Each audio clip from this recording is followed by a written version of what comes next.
Welcome to Luca is a Billionaire, where the only thing I invest in is your answers. In this video, I will explain how to get Roblox mods on mobile. It's important to understand that Roblox's official platform does not support third-party modifications, especially on mobile devices. Attempting to use unofficial mods can carry significant risks, including potential account suspension or even permanent bans.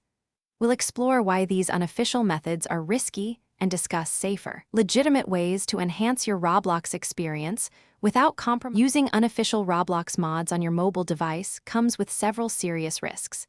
Many third-party modifications are not vetted and can contain malicious software, like viruses or spyware, which could harm your device. Furthermore, Roblox has a strict policy against unauthorized modifications. Violating this can result in your account being permanently banned. This means losing all your progress, Robux, and items. Your personal data could also be at risk, so caution is paramount. In contrast, a probation officer focuses on supervising individuals released into the community under court orders.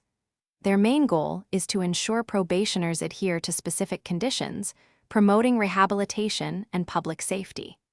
This involves developing personalized supervision plans, conducting regular check-ins, and often performing home visits or drug tests. Probation officers also connect individuals with crucial resources like job training or counseling, helping them successfully reintegrate into society. To ensure a safe and enjoyable Roblox experience, always follow best practices. Download the Roblox application only from official sources, such as the Google Play Store or Apple App Store. Never share your account password or any personal information with anyone, even if they claim to offer free Robux or special mods. If you encounter anything suspicious or inappropriate, report it immediately to Roblox's dedicated support team. Staying vigilant keeps your account and device secure. Thanks for watching and please subscribe. It's the best investment you'll ever make.